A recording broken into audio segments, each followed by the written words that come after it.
Samuele e Mariangela si erano conosciuti da ragazzini e, come era naturale in un paese di poche anime, si erano scelti ma senza dirselo. Sapevano che un giorno si sarebbero amati.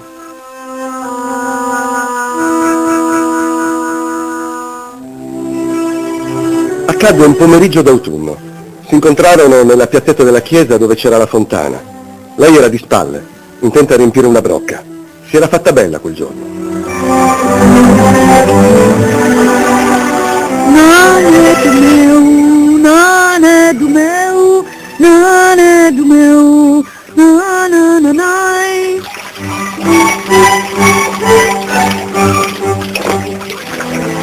Mariangela già sapeva di chi fossero quei passi. Tornato sei. Avevano detto che eri morto in guerra. E invece quasi.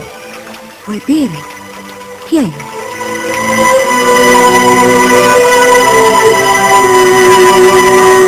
Divennero una cosa sola, anche quando Samuele iniziò la sua fuga.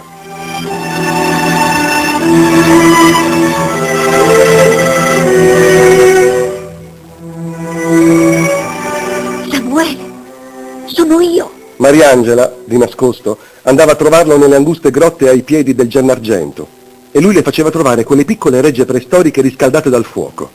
Tutto il giorno giacevano su una coltre di canne e giunchi che Samuele aveva intrecciato per lei.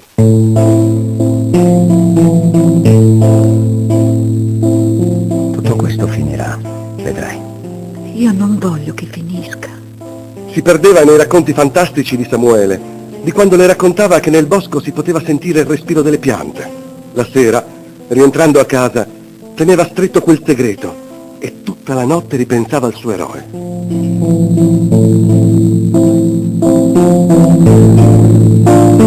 Ma un giorno il padre le comunicò una terribile notizia. Mariangela, presto sarai maritata. Arturo Lai ti ha chiesta in sposa. No, io non lo voglio. Non lo amo e non potete obbligarmi. Ma è il figlio dell'uomo più in vista del paese. Sarai sistemata per sempre.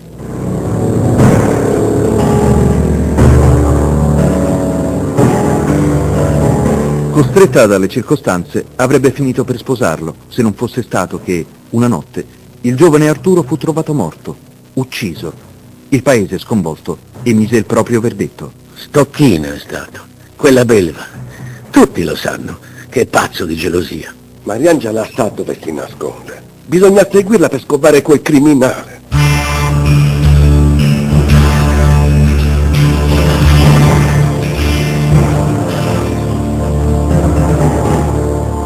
Lei sapeva che non lo avevi ucciso tu. Di me non ha mai dubitato la mia Mariangela.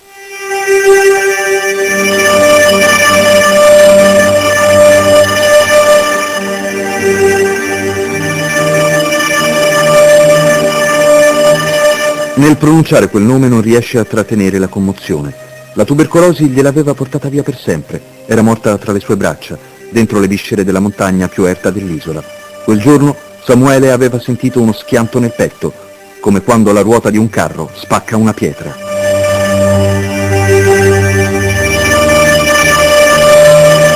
Le scavò una fossa ai piedi di un altare di roccia e la foderò di fiori ed erbe aromatiche.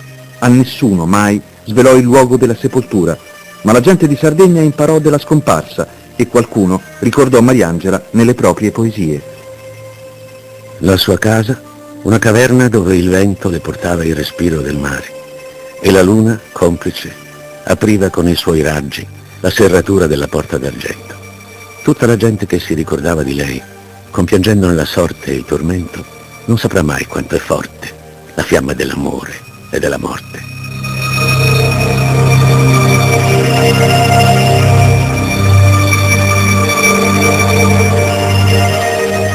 Senza più il suo amore, si trovò solo e braccato, e non solo dalle forze dell'ordine. Tutto il paese si agitava per accaparrarsi la ricca taglia che pendeva sulla testa della tigre d'Ogliastra.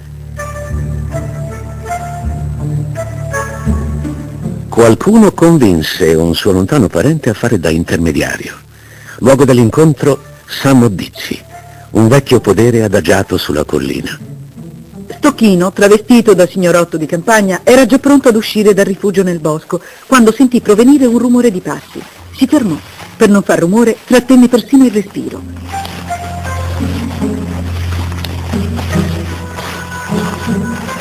Quando lo sconosciuto fu vicino all'ingresso della grotta, lo aggredì alle spalle e gli puntò una lama alla gola. Sei morto! Samuele, sono io, Rubano. Stocchino non mollava la presa. Lasciami, ti prego, io sono dalla parte tua. Che cosa vuoi? Samudizio è una trappola, non andare, Stocchinetto. L'amico, col quale aveva condiviso anche l'avventura al fronte, gli raccontò che lo zio si era fatto corrompere e che al podere avrebbe trovato uomini armati pronti ad ucciderlo. Gli hanno promesso una parte della taglia. So che dovrei crederti, ma quello è mio zio.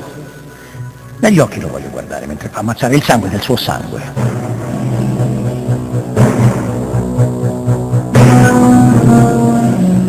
Per fortuna permise a Rubano di seguirlo a coprirgli le spalle, perché non appena vide stagliarsi di lontano la figura del vecchio parente, una scarica di proiettili gli sibilò a 1 centimetro dalla testa.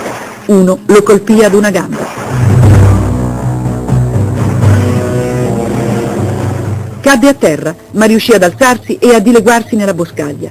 Nella folle corsa scivolò in un dirupo, rompendosi anche un braccio. Svenne per il dolore. Samuele, svegliati, sono io. Aggrappati a me. Devo portarti via di qui. Grazie, amico. Ti devo la vita. Non sei ancora fuori pericolo. Devo farti vedere da un dottore. No. Nessuno deve sapere dove mi trovo. Mentre un medico compiacente gli curava le ferite, in paese, nelle case di Ferrai, Balsano, Nieddu e Piras, si festeggiava la sua morte. È morto quel bastardo! E adesso scopriamo il corpo e intaschiamoci la taglia.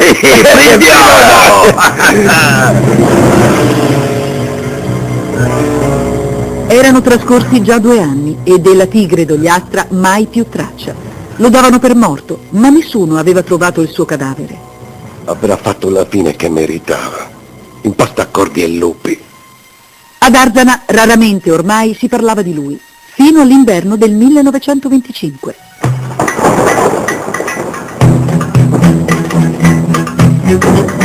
Era quasi la mezzanotte e tutti erano rintanati nelle case. Solo alcuni uomini si attardavano nella bettola del paese. Tra loro anche Ponziano Nieddu, che uscì barcollante, alitando zaffate di vernaccia. Ponziano Nieddu! Ma chi sei tu?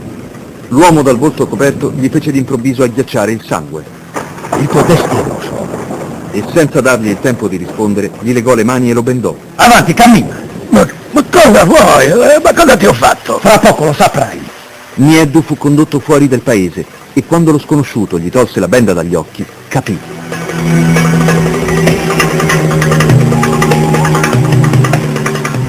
Il podere Samo Dizzi era avvolto in un silenzio tetro. Il suo rapitore lo fissava, muto, senza muovere un solo muscolo del volto. Samuele Stocchino. In persona. Hai l'onore di essere il primo della lista. Ma quale lista? No, ti prego, lascia che ti spieghi. Morì fucilato alla schiena, ma il suo corpo, divorato dai corvi e dagli animali del bosco, non fu mai trovato. Al contrario di quello di Graziano Ferrai, rinvenuto lungo una strada ferrata. La vendetta era stata consumata a metà, ma fra gli infami c'era ancora Michele Balsamo. Lo bracò per oltre 1 anno e anche lui, un mattino, si trovò faccia a faccia con la tigre d'Ogliastra. Ti scongiuro. Sono sempre stato amico della tua famiglia. E quando eri in guerra sono stato l'unico ad aiutarla. Samuele non gli rispose. Questo per Samodizzi. Ti prego, non uccidere. Questo per la mia famiglia. E questo per l'amicizia che hai tradito.